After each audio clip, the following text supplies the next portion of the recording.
तो गाइस आज मैं आपको सिखाने वाला हूँ। जैसे कि आप ये देख रहे हो, आपके जो स्लैब में जो छत है उसमें एंकर बोल्ट लगा हुआ है।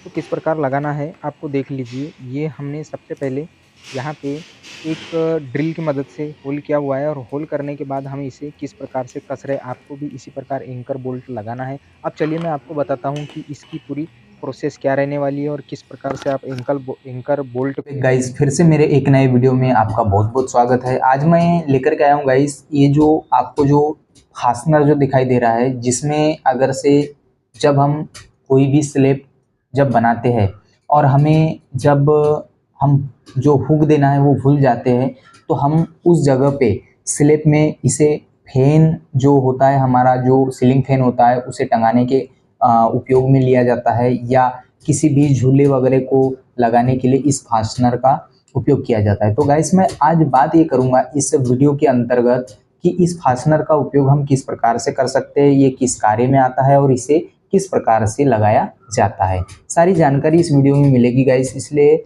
आप वीडियो को शुरू से लेकर अंत तक अच्छे से देखिए और मैं इसे लगा के भी दिखाऊंगा और इसका जो उपयोग है किस प्रकार से होता है, मैं सारी जानकारी इस वीडियो के अंतर्गत बताऊंगा। तो गाइस आपसे एक ही गुजारिश है कि अगर मेरे चैनल पे आप पहली बार आए होंगे तो प्लीज़ मेरे चैनल को सब्सक्राइब करके चले जाइएगा और जो नोटिफिकेशन की घंटी होती है उस पर ऑल पे क्लिक करके चले जाइएगा, ठीक है। तो ये आप देख रहे हो गाइस, ये हमारे पास में एक 10 mm का फास्टनर है। आप यहाँ पे देखेंगे तो यहाँ पे इसके 10 mm लिखा हुआ है, ठीक है। तो ये 10 mm का तो फास्टनर है गाइस, है ना। तो आप ये देख रहे हो, ये इस प्रकार से चूड़ीदार होकर के घूमता है ना, इस प्रकार से घूमता है। और ये जो इसका जो ये जो आप दिखाई दे रहा है, ये जो बोल्ट है, ठीक है, ये जो बोल्ट है गाइस, ये 10 mm का है ना।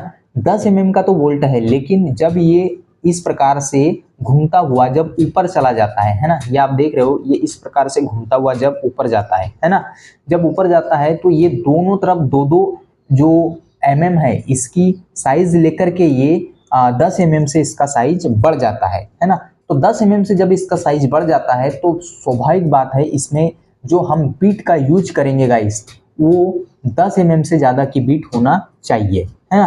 तो इसे लगाने का सिंपल से और बहुत ही आसान तरीका है। आप जब भी इसे लगाना चाहो अपने सीलिंग में या दीवार पर या किसी भी जगह पे, तो यहाँ जो इसकी जो बीट जो होती है ना, जिसको हम एक स्लेब में ड्रिल जो मशीन होती है हमारी, उसके द्वारा छेद करके इसे लगाया जाता है। और इसका लगाने का तरीका क्या है आपको इस जानकारी में पूरी मिलने वाली है, ठीक है।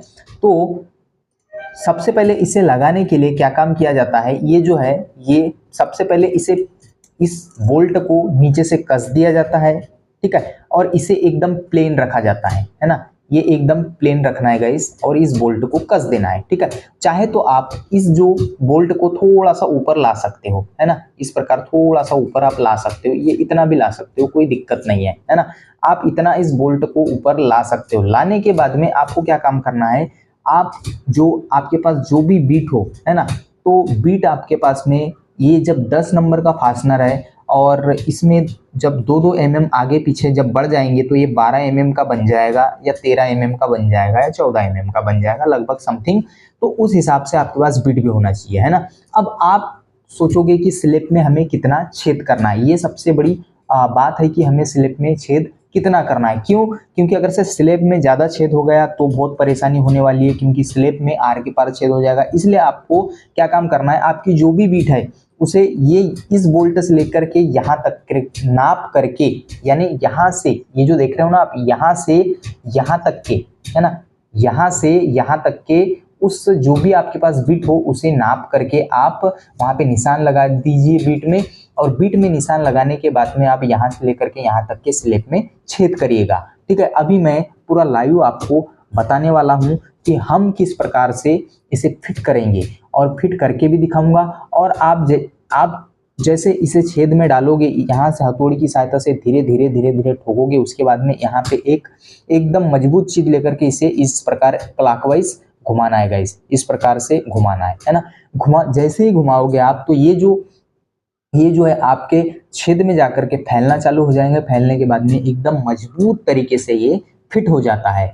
अब इसका मैं आपको दिखाता हूँ कि मैं इसे फिट किस प्रकार करता हूँ। ठीक है, अगर से गाइस पसंद आ रहा होगा तो प्लीज़ मेरे वीडियो को लाइक करना है और पूरा वीडियो देखना है, तभी समझ में आएगा इसे हम किस प्रकार से लगाते हैं। चलिए चलते हैं हम अपने स्लैब के ऊपर, है ना, स्लैब में, और छेद करके इसे फिट करके दिखाते हैं। ठीक है, तो गाइस हमने अभी फ़िलहाल में यहाँ पे ड्रिल से होल करना स्टार्ट कर दिया है। अब देखेंगे आप कि ड्रिल से हम एंकर बोल्ट फिट करने के लिए पूरा प्रोसेस के साथ में ड्रिल कर रहे हैं।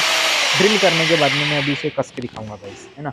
तो ये देख रहे हो हमने ड्रिल से छेद करने के बाद में इसमें थोड़ा-सा हथौड़ी की सहायता से इसे ठोक दिया है और हम इसे क्लॉकवाइज़ घुमाते हुए इस एंकर बोल्ट को कस रहे हैं गाइस, ठीक है?